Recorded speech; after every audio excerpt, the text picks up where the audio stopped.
maniiru. Dhimma kana biiroon fayyaa Oromiyaas mirkaneesseera.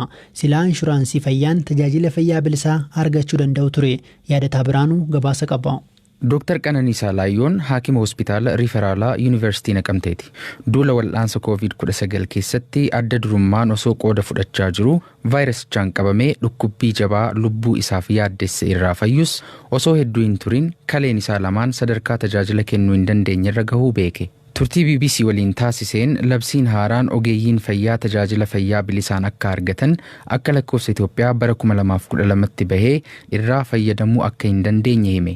Lubbuudhaan turuuf wal'aansa kalee qulqulleessuu yookaan diyaalisis yeroo yeroon gochuun irraa eegamuu fi gatiin isaa akkaan qaalii ta'ee hospitaala kan mootummaa ta'e Phaawulositti bilisaan argachuudhaaf yaaliin ji'aa oliif gochaa ture fudhatama dhabuu akka fakkeenyaatti ibsa Dr. Qananiisaan.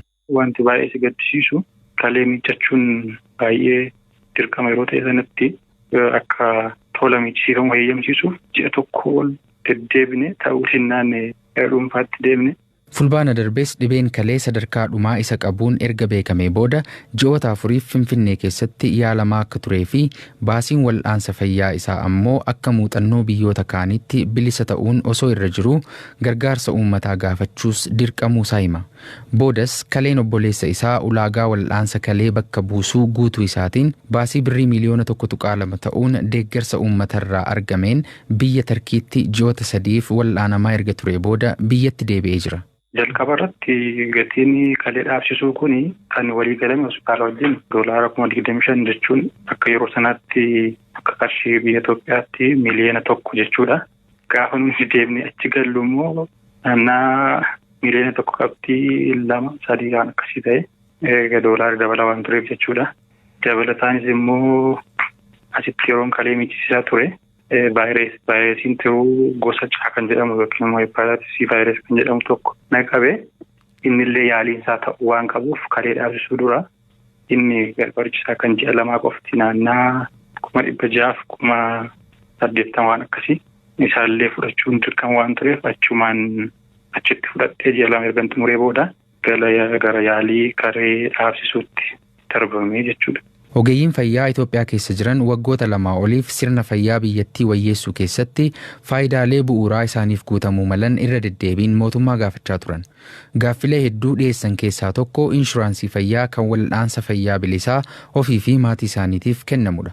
Gaaffiin kun qaama mootummaan fudhatama argatee labsiin kana hayyamu bahee magaalaa Finfinnee fi naannolee biyyattii garaagaraa keessatti hojiirra oolus Oromiyaa keessatti akka lakkoofsa Itoophiyaa bara 2012 keessa dhaabbileen fayyaa yeroodhaaf bajeta mataa isaaniirraa ogeeyyii fayyaa isaanii akka yaalchisan qajeelfamni bahee ture. Akka lakkoofsa Itoophiyaa bara 2013 ammoo mootummaan bajeta kanaaf oolu addatti ramaduuf waadaa galee ture. Pireezidaantii Waldaa Haakimoota Oromiyaa kan ta'an Dr. Jilchaa Dirribii waggoota 2 darban fooyya'insa sirna fayyaa biyyattii keessa ta'uun irra jiruu fi faayidaa ogeeyyiin fayyaa argachuu malan ilaalchisee gaaffilee hedduu dhiyeessaa akka turan BBC'tti himanii jiru. Kanuma hordofee mootummaan ogeeyyii fayyaa fi maatiin isaanii bilisaan wal'aansa fayyaa akka argatan qajeelfama baasus qajeelfamni kun magaalaa Bishooftuun alatti Oromiyaa keessatti guutummaatti hojiirra oolaa hin jiru jedhan. Egaa hospitaalonni baay'een isaanii hundayyuu jechuun ni danda'ama. Edda kana arganii booddee ukkaamsanii uma kaa'anii hamman beekutti egaa kana hojiirra kan oolchee hospitaala Bishooftuu qofadha. 2012 booddee immoo mootummaan bajeta ni qabata. Yaa jedhu malee egaa bajetni qabamuu isaas quba hin qabnu amma ammaatti namni kana fayyadamaati jirus hin jiru.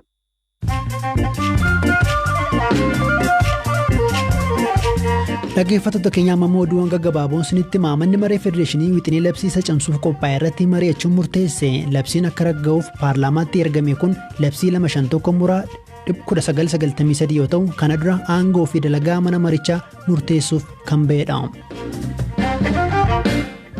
Hoogganaan Boko Haram du'e jechuun hidhattoonni garicha morkatan Islaamic State jedhaman himan sagalee waraabame Abubakar Shekaawun lola irratti of ajjeesuusaa akeekame.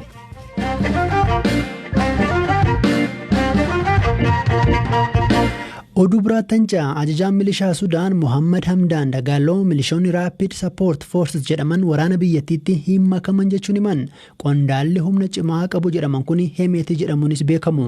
Sudaan Tribune akka gabaasetti silaa akka karoora mootummaa ce'umsaa Sudaanitti humnoonni nageenyaa biyyattii ajaja tokko jala seenuu qabu ture. Milishoonni kun sarbama mirga namummaan himatamaa turanis bulchiinsa Omar Albashir kuffisuu keessatti garuu qoodni isaanii olaanaadha. Xiinxalaan lammii Eertiraa Abdurrahiim Sayyid Abu Hashim London irraa dubbisne waldhibdeen waraanaa fi milishaa kun waanuma eegamu ture jedhu.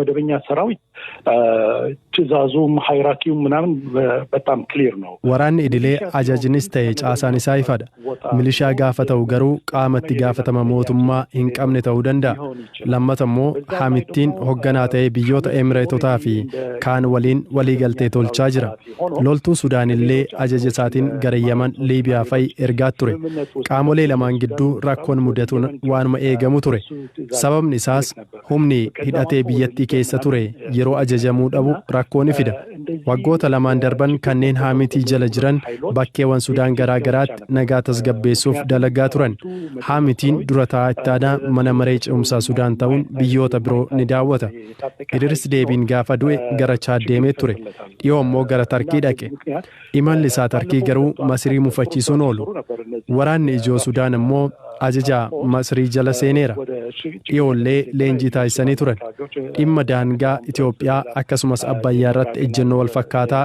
qabaataa jiru sababa kanaaf yeroo ammaa mootummaa siivilii Sudaan waraanaa fi milishaa gidduu garaagarteen jira Sudaan keessa rakkoon bulchiinsaa fi dinagdee jira caasaan bulchiinsaa sadan walitti hidhinsa hin qaban fakkeenyaaf yeroo darbe Al-Burhaan ministeera muummee Israa'el waliin yeroo wal argan ministeerri muummee Hamdook ammoo dhimma kana quban qabu jedhanii ture yeroo ammaa haamitiin gara Tarkii adeemuun isaa ammoo waraannii fi milishaan kallattii gargar ta'erra adeemaa akka jiran agarsiisa.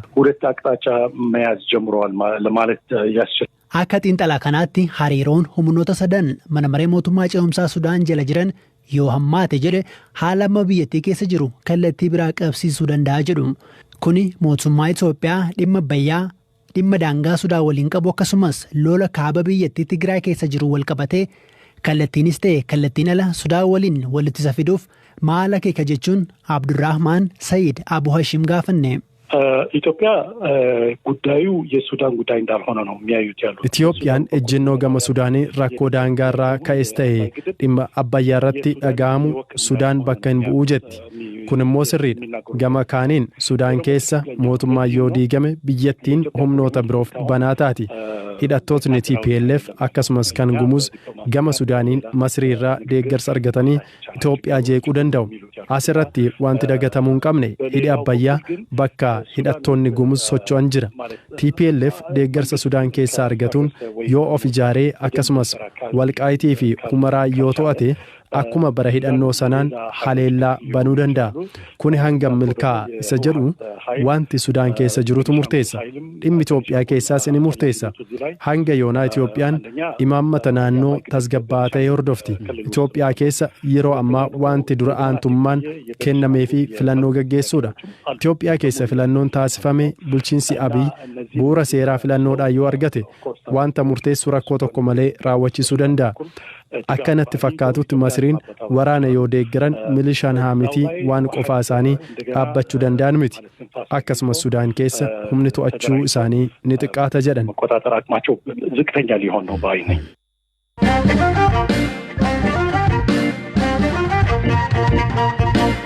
Godina Shawaa Lixaanaa Dandii magaalaa Ginciitti shamarreen Seenaa Raggaasa jedhamtu ajjeefamuu maatii fi qondaalli mootummaa BBCtti himaniiru. Ajjechaan kun dheengadda jechuun sanbata xiqqaa galgala raawwate. Haa ta'u malee abbaa ajjechaa raawwate irratti yaadonni garaagaraa ka'aa jiru. Obboleessi shamarree mana puulii taphachiisti jedhamte kana BBC'n dubbisee obbo Leenjisaa Raggaasa ajjechaan eenyuun akka raawwate hin beekamu jechuun himan. Akka yoonaa wanta beekne hin qabnu. Ajjechaan ishii kan raawwatame gaafa sanbata xiqqaa galgala gara sa'aatii tokkootti obboleetti ishee nyaata tokko galgalaa jedhamti. Sadi ta'anii gara manaa galanii magaalaa Gincii jiraatu manuma keessa jiraatan balbala mana keessa jiraatan irratti namni uffata gurraacha uffatee duwwaa dhufeetu rasaasa lamaan ishee dha'ee jechuudha. Olonkomii immoo maatiitu jira haadhi abbaan olonkomii jiru isaan biraa deemtee gara mana hojii keessa taa'anitti galaa jirtu balbala duwwaatti rukutamte. Amma waa'ee sababbii isaa wanti beektan jira jechuun wanti shakkitan jira maali wanti beektan hanga ammaatti waa'ee namoota lamaan kunneenii? Wanti tokkollee hin jiru nuti wanni shakkine bu'aa jedhu booda jalqabnaa jechuudha dhimma qo'annati. Mootummaa waggaa gaafanne warra bosona jirantu ajjeesan jedhu qaama sanii waggaa gaafanne warra mootummaa ajjeesan jedhu kanaafuu adda baafachuu hin dandeenye keenyatuma laalagillee jira. Ajjechaa dubartii kanaa miidiyaa hawaasummaa gubbaa kan barreessan kanneen hidhattootatti dhiyeenya qaban dabalatee poolisiin ajjeesu dubbatu. Gama kaaniin immoo kanneen qaamni ajjeese hin beekamu jedhanis jiru. Dhimma kana kan gaafanne itti gaafatamaan kominikeeshinii aanaa Dandii obbo Biyyasaa Hirkoo wanti mootummaatu ajjeese jedhu olola sobaatii jedhu. Mucayyoon kun siyaasa keessa qooda qabaachuun ishees hin beekamu jechuun dubbatu. Habtaamuu Xibabuutu dubbise. Akkaataa odeeffannoo maatii isheetii fi hawaasa naannoo isheetti miidhaan qaqqabe sanarraa qulqulleeffannetti qaama hin beekamne wayiitu bilbilee beellamedha. Achi mucaan kun kan isheen itti rukutamte iddootti jedhamu kana miti dhugaa dubbachuuf taanaan amma mana dhaatii baatee qaama mootummaatiin akka miidhaan kun irra qaqqabe wanti jedhu kun olola sobaati. Kun diigumsa biyyaati malee amma dhugaadhaan waan hin taane isinitti ragaa hin taane isinitti dhaabdu. Mucaan kofaritti miidhamte naannoo Chaayinaa meedaa naannoo buufata fayyaa aanichaatti kan jedhu rukutamte. Buufata fayyaa Chaayinaa yookaan immoo buufata fayyaa magaalaa Ginciiti. Kanaa kan isheen rukutamte immoo naannoo tilmaamantaatti tokko walakkaatti galgala keessa. Rasaasaan kan isheen rukutamte akkaataa odeeffannoo maatii ishee argannu akkaataa mana yaalaatti dhaqee ilaallee rasaasaan kan isheen rukutamte. Odeeffannoo maatiin ishee nuu kenneen gaa namatu bilbilee waamedha kan maatiin ishee yeroo waajjira poolisiitti dhufanii taatan kan nuti irraa odeeffanne jechaadha. Isa kanaatiif amma qaama mootummaatiin mana dhaatii baatee isaatti tokko irratti rukutamtee wanti jedhu kun dhugaa dubbachuuf taanaan wanta dhugaa irraa fagaateedha. Kun soma guddaadha. Namni waan kana immoo qabatamaa dhugaasa barbaadu yoo wanticha qulqulleeffachuu barbaade hawaasicha keessatti iddoo miidhaan sunitti raawwatetti dhufee qulqulleessuu hin danda'ama jechaadha. Kanaaf wantichi qaama mootummaatiin wanti jedhu kun soma guddaa ta'uudhaaf kan sidii odeessuu danda'u jechaadha. Mee namni shakkamee to'annoo jala oolee jiraa? Amma ammaatti hin jiru poolisiin itti deemaa jira qorachaa jira. Ishee bichaa miti qaamni biraallee qaamni ji'a sadiin kanaan dura miidhamee amma ammaatti waan irra qaqqabu danda'amee itti rakkachaa jirutu jira jechaadha. Mucoo kana bichaa miti dargaggeessi wanta kanatti ishii fakkaatu qaamuma hin beekamne ajjeefamee jira jechaadha magaalaa kana keessatti. Amma akka hawaasaaf maatii irraa odeeffachuuf yaalletti dubbichi akkasii miti. Mucoon nama nagaa nama tasgabbooftuu nama jireenya ishii gadi buutee jiraachaa jirtudha. Nama akkasiillee miti mucoon nama siyaasa keessatti qooda qabaattee eegumsa yookaan immoo diigumsa biyya kana keessatti illee miina qabattee qaamni mootummaallee akka ishiin wanni hin taane tarkaanfii irratti fudhachuudhaaf adeemsisuu miti. Mucoon kun akka odeeffannetti akka hawaasa naannoo ishee keessa jiraattu irraa odeeffannoo fudhannetti mana puulii mucoo qacaramtee taphachiisaa jirtudha. Dhaggeeffattoota keenya sagantaan BBC Afaan Oromoo wiixata galgalaa xumurameera kan isiniif dhiyeesse ammayyuu ittaanaadha kan isiniif qopheessa yaadataa biraanuudha. Boroo walitti deebinaa halkan gaarii.